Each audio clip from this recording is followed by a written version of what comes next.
शुक्लाम्बरधरं विष्णुं शशिवर्णं चतुर्भुजं प्रसन्नवदनं ध्यायेत् सर्वविघ्नोपशान्तये।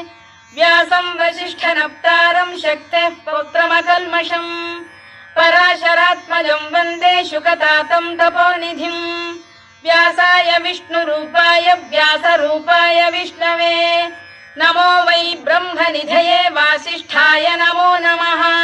अविकाराय शुद्धाय नित्याय परमात्मने सदैकरूपरूपाय विष्णवे सर्वजिष्णवे यस्य स्मरणमात्रेण जन्म संसारबन्धनात् विमुच्यते नमस्तस्मै विष्णवे प्रभविष्णवे। ॐ नमो विष्णवे प्रभविष्णवे।